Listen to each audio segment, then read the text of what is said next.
Hi friends, credit cards ఎవరైతే use చేస్తున్నారో July 1 నుంచి ఆర్బీఐ కొన్ని కొత్త రూల్స్‌ని అయితే తీసుకొచ్చింది. అవేంటో నేను మీకు ఇప్పుడు చెప్తాను. ముందుగా వీడియోని అయితే ఒక లైక్ చేసి, కొత్త వాళ్ళు వీడియోని ఎవరైనా చూస్తున్నట్లయితే ఛానల్‌ని సబ్స్క్రైబ్ చేసుకోవడం మాత్రం మర్చిపోకండి. మనం క్రెడిట్ కార్డ్ బిల్స్ అనేవి పే చేయాలంటే third party apps like MobiKwik, PhonePe, GPay వీటి ద్వారా అయితే పే చేసేవాళ్ళం కదా! వీటి ద్వారా పే చేస్తే మనకి రివార్డ్ పాయింట్స్, వోచర్స్ అనేవి వస్తాయి కాబట్టి మనం ఈ యాప్స్ ద్వారా బిల్ అనేది పే చేసేవాళ్ళం. ఇకపై జూలై 1 నుంచి ఏ బ్యాంక్స్ అయితే భారత్ బిల్ పేమెంట్ సిస్టమ్‌తో రిజిస్టర్ అవుతాయో ఆ బ్యాంక్ క్రెడిట్ కార్డ్స్ యూజ్ చేస్తే వాళ్ళు మాత్రమే థర్డ్ పార్టీ యాప్స్ నుంచి క్రెడిట్ కార్డ్ బిల్ అనేది పే చేయగలరు. మీకు స్క్రీన్ మీద కనిపిస్తున్న బ్యాంక్స్ అయితే ఆల్రెడీ బీపీపీఎస్‌తో టై అప్ అయిపోయాయి.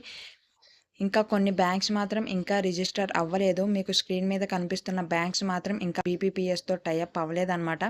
ఈ రిజిస్టర్ అవ్వని బ్యాంక్స్‌లో Axis, HDFC, ICICI banks registration start చేశామనైతే చెప్పారు.